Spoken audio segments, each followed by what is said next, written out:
गर्मी की तपिश भरी दोपहर में आराधना जी और अमित जी अपने नए नवेले एयर कंडीशनर वाले कमरे में आराम से बैठे थे। कमरे में ठंडी हवा का झोंका उनके चेहरे पर सुकून ला रहा था। अमित जी ने गहरी सांस ली और मुस्कुराते हुए कहा, आराधना, तुम्हें पता है, इस एसी की ठंडक से ज़्यादा खुशी मुझे इस बात की है कि हमने यह फैसला खुद लिया। आराधना जी ने हामी भरी। हाँ जी, मैंने भी यही सोचा। हमें क्यों किसी से इजाज़त लेनी पड़े जब हमारी अपनी ज़रूरतें हों और हम उन्हें पूरा करने में सक्षम हों। उनके इस आत्मविश्वासी रवैये ने बेटे और बहू को भी सोचने पर मजबूर कर दिया था। घर में अब एक अलग ही माहौल था। पहले जहां आराधना जी हर बात में बेटे और बहू की अनुमति का इंतजार करती थी, वहीं अब वह अपने फैसले खुद लेने लगी थी। इसका असर यह हुआ कि घर का माहौल अब पहले से ज़्यादा शांत रहने लगा। बहू बेटे को यह समझ आ गया था कि अब माँ पिताजी अपनी ज़रूरतें पूरी करने में आत्मनिर्भर हो गए हैं और उन्हें कम नहीं समझा जा सकता। एक दिन बहू नैना रसोई में काम कर रही थी। बाहर से बच्चे खेलते हुए आए और उन्होंने अपनी दादी से अपनी मनपसंद मिठाई बनाने के लिए कहा। नैना ने सोचा कि अब माँ जी शायद मना कर देंगी या पैसे का बहाना बनाएंगी, लेकिन आराधना जी ने तुरंत हाँ कर दी और बोली, चलो बच्चों, आज तुम्हारी पसंद की मिठाई बनेगी। शाम को जब बेटा ऑफिस से आया तो उसने देखा कि घर में सबकी पसंदीदा मिठाई बनी है। उसने हैरानी से अपनी पत्नी की तरफ देखा। नैना ने धीमे से कहा, माँ जी ने बनाई है। आजकल वो जो चाहती हैं वही करती हैं। बेटे को यह बात थोड़ी अजीब लगी, लेकिन वह यह भी जानता था कि माँ ने सही किया था। उनकी आत्मनिर्भरता ने उसे भी अपने माता पिता के प्रति ज़्यादा सम्मान का भाव दिया था। कुछ दिनों बाद अमित जी को अपनी पुरानी खांसी की समस्या फिर से होने लगी। आराधना जी को चिंता हुई।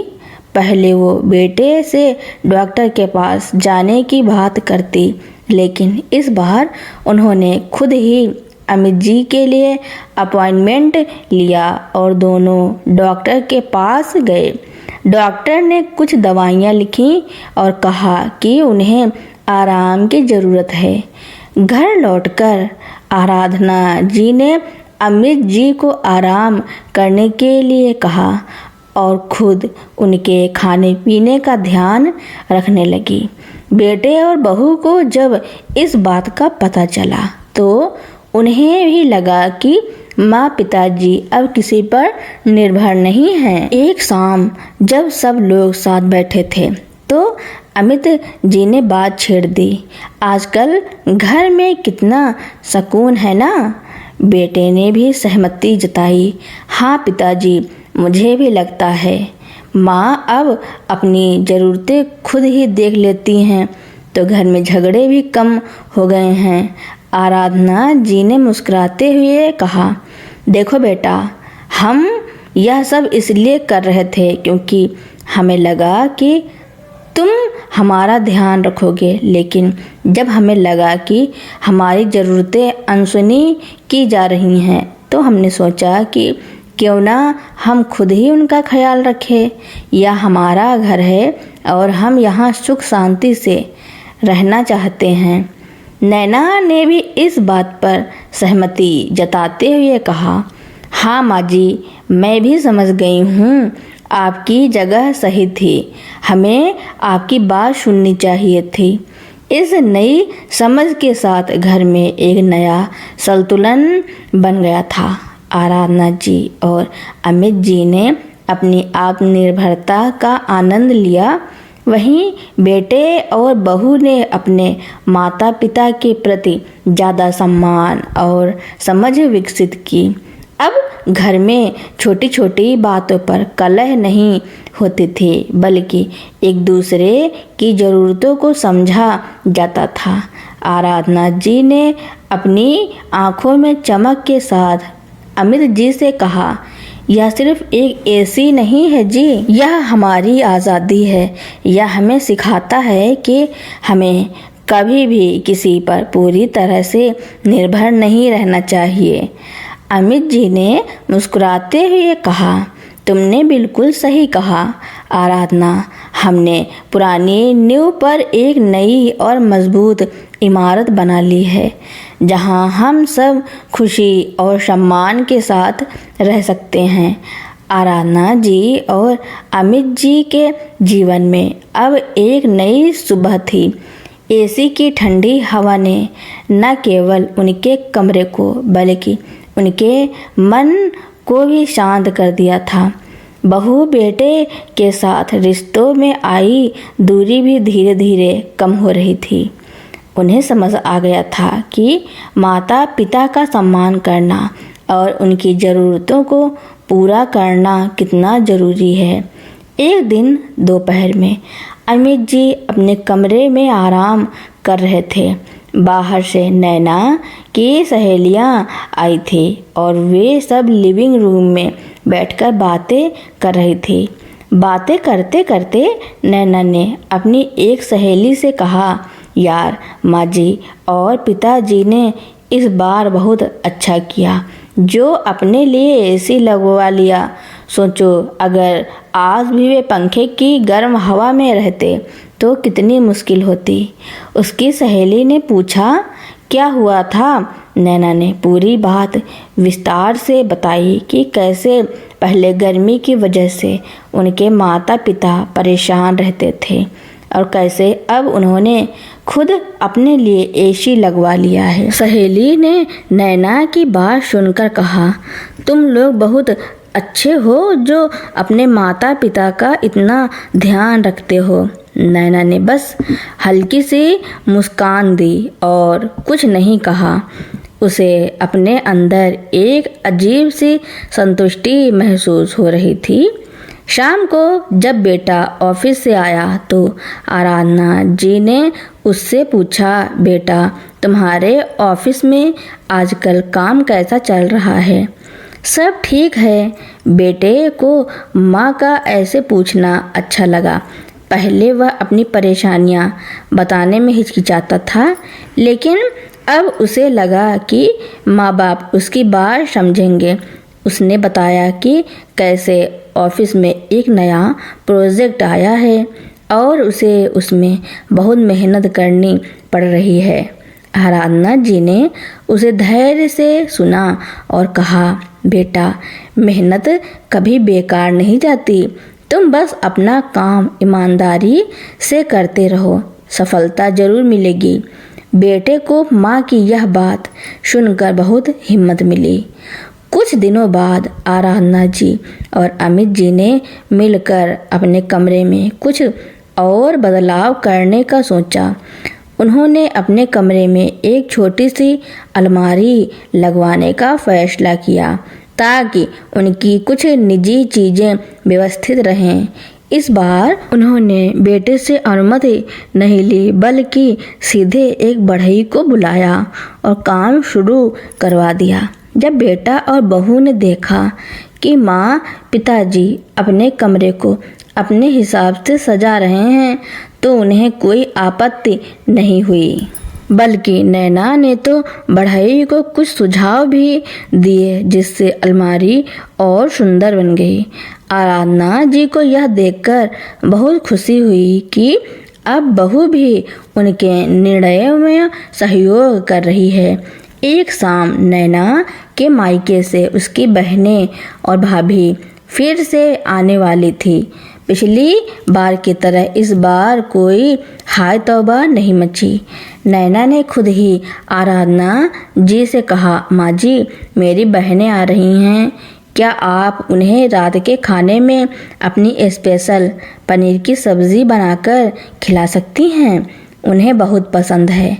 आराधना जी ने मुस्कुराते हुए हाँ कर दी। रात को सबने मिलकर खाना खाया और खूब बातें की। नैना की बहनें और भाभी भी यह देखकर हैरान थी कि आराधना जी और अमित जी अब कितने शांत और खुश दिख रहे हैं। अगले दिन सुबह जब नैना की बहनें और भाभी जाने लगी तो उन्होंने आराधना जी से कहा, आंटी जी, इस बार आपके घर आकर बहुत अच्छा लगा। आप और अंकल जी बहुत खुश दिख रहे हैं। आराधना जी ने जवाब दिया, हाँ बेटी, अब सब ठीक है। जीवन में थोड़ी सी आत्मनिर्भरता आ जाए तो सब कुछ बेहतर लगने लगता है।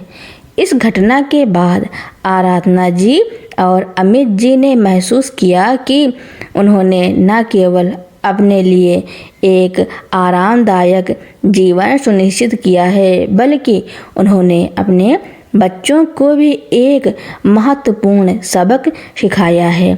यह सबक था सम्मान, आत्मनिर्भरता और रिश्तों की अहमियत का। आराधना जी और अमित जी के जीवन में अब रिश्तों की गर्माहट और एसी की ठंडक दोनों का संतुलन था। आत्मनिर्भरता का जो बीज उन्होंने बोया था वह अब एक मजबूत पेड़ बन चुका था, जिसकी छाया में उनका परिवार सुकून महसूस कर रहा था। एक दिन सुबह बेटे ने आराधना जी से कहा, माँ, मैंने सोचा है कि इस बार गर्मी की छुट्टियों में हम कहीं घूमने चलते हैं। आप और पिताजी भी बहुत समय से कहीं नहीं गए हैं।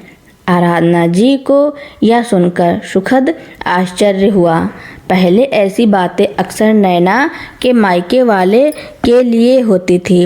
उन्होंने मुस्कुराते हुए कहा, बेटा, यह तो बहुत अच्छी बात है, पर कहाँ चलना है? बेटे ने कहा, मैंने कुछ हिल स्टेशनों के बारे में सोचा है। आप और पिताजी बताएं कि आपको कहाँ जाना पसंद है। अमित जी ने भी उत्साह से हाँ कहा। आराधना, हमें भी कुछ बदलाव चाहिए।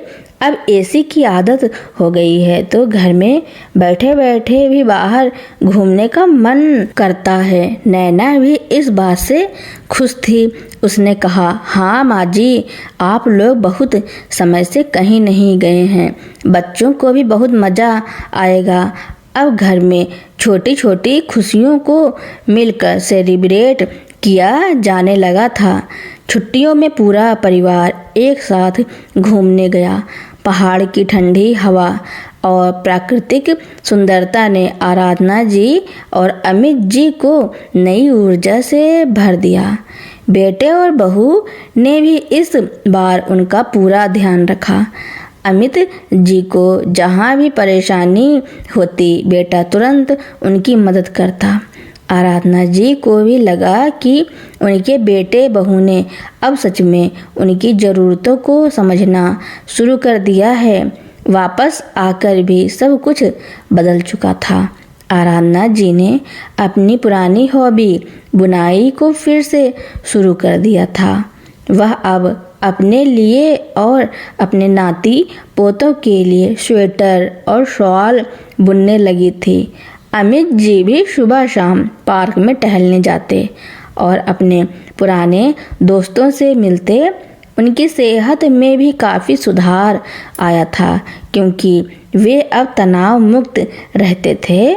एक शाम जब आराधना जी अपने कमरे में बुनाई कर रही थी, नैना उनके पास आई और धीरे से बोली, माँ जी, मुझे आपसे कुछ कहना था। आराधना जी ने मुस्कुराते हुए कहा, कहो बहू, क्या बात है? नैना ने थोड़ा झिझकते हुए कहा, मुझे माफ़ कर दीजिए माँ जी, मैंने पहले आपकी और पिताजी की ज़रूरतों को नहीं समझा। मैं बहुत स्वार्थी हो गई थी। आराधना जी ने नैना का हाथ पकड़ा और प्यार से कहा, कोई बात नहीं बहू, गलती इंसान से ही होती है। ज़रूरी यह है कि हम अपनी गलतियों से सीखें और आगे बढ़ें। नैना की आंखों में आंसू आ गए। उसने कहा, आपने हमें बहुत कुछ सिखाया है माँ जी। आपकी वजह से हम भी बेहतर इंसान बन पाए हैं। आराधना जी और नैना का रिश्ता और भी गहरा हो गया। अब नैना हर छोटी बड़ी बात में आराधना जी की राय लेती थी और उनकी मदद भी करती थी। घर में अब वह पहले जैसी तल्खी नहीं थी, बल्कि प्यार और सम्मान का माहौल था। आराधना जी ने अपनी इस नई पहचान को स्वीकार कर लिया था। वह अब न केवल एक समर्पित माँ और पत्नी थी, बल्कि एक ऐसी महिला भी थी जिसने अपने आत्मसम्मान को वापस पाया था। उन्होंने अपने जीवन के हर पल को खुलकर जीना सीख लिया था। यह सिर्फ एक कूलर या एसी की बात नहीं थी, यह उनके आत्मसम्मान और परिवार के भीतर एक नए समीकरण की शुरुआत थी। आराधना जी और अमित जी के जीवन में अब रिश्तों की मिठास घुल चुकी थी। जिस घर में कभी गर्मी और अपेक्षाओं की तपिश थी, वहाँ अब सम्मान और समझदारी की शीतल बयार बह रही थी। उनका लिया गया एक छोटा सा फैसला, एक एसी, न केवल कमरे को ठंडा कर गया था, बल्कि रिश्तों में जमी बर्फ को भी पिघला चुका था। एक दिन अमित जी को अचानक रात में बेचैनी महसूस हुई। उनकी शुगर बढ़ गई थी और बीपी भी गड़बड़ लग रहा था। पहले ऐसी स्थिति में आराधना जी को अकेले ही संभालना पड़ता था, लेकिन इस बार नैना और बेटा दोनों तुरंत सक्रिय हो गए। नैना ने डॉक्टर को फ़ोन लगाया और बेटा तुरंत गाड़ी लेकर अमित जी को अस्पताल ले गया। आराधना जी को इस बार अकेले चिंता करने की ज़रूरत नहीं पड़ी। नैना उनके पास बैठी रही और उन्हें दिलासा देती रही। अस्पताल में डॉक्टर ने कुछ दवाएं दी और अमित जी को कुछ देर निगरानी में रखा। बेटा और बहू दोनों रात भर अस्पताल में उनके साथ रहे। सुबह जब वे घर लौटे तो अमित जी थोड़ा कमज़ोरी महसूस कर रहे थे। नैना ने तुरंत उनके लिए हल्का और सुपाच्य भोजन बनाया। बेटे ने भी ऑफिस से छुट्टी ले ली ताकि पिताजी का ख्याल रख सकें। आराधना जी यह सब देखकर भावुक हो गईं। उन्हें लगा कि उनके बच्चे अब सच में परिपक्व हो गए हैं और अपनी जिम्मेदारियों को समझते हैं। कुछ दिनों बाद अमित जी पूरी तरह स्वस्थ हो गए। एक शाम जब वे सब साथ बैठे थे, अमित जी ने बेटे और बहू से कहा, तुम दोनों ने जिस तरह से मेरा ख्याल रखा उसके लिए मैं तुम दोनों का बहुत आभारी हूँ। मुझे खुशी है कि मेरे पास ऐसे बच्चे हैं। बेटे ने जवाब दिया, पिताजी आप और माँ हैं तभी तो हम हैं। यह हमारा कर्तव्य है कि हम आपका ध्यान रखें। नैना ने भी कहा, हाँ माँ जी, पिताजी बिल्कुल ठीक कह रहे हैं। आप दोनों की वजह से ही हम सब इतने सुखी हैं।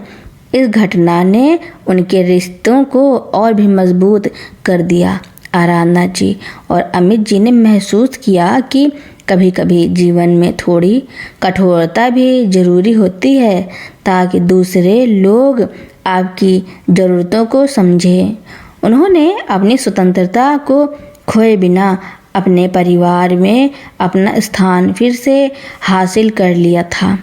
अब वे सिर्फ पेंशन के पैसे खर्च करने वाले माता पिता नहीं थे, बल्कि ऐसे बुजुर्ग थे जिनका सम्मान किया जाता था और जिनकी बातें सुनी जाती थी। समय बीतता गया, घर में खुशियों का माहौल बना रहा। बच्चे अपनी दादी दादा के साथ खूब घुल मिल गए थे। आराधना जी और अमित जी अब अपने जीवन के हर पल का आनंद ले रहे थे, यह जानते हुए कि उन्होंने न केवल अपने लिए बल्कि अपने पूरे परिवार के लिए एक बेहतर भविष्य की नींव रखी थी। तो दोस्तों, मेरी कहानी सुनने के लिए आपका बहुत बहुत धन्यवाद। ऐसी ही कहानियाँ सुनने के लिए मेरे चैनल को लाइक, कमेंट, शेयर, सब्सक्राइब एवं बेल आइकन का बटन दबाना ना भूलना, ताकि मेरी नई नई कहानियाँ आप तक पहले ही पहुँचती रहें।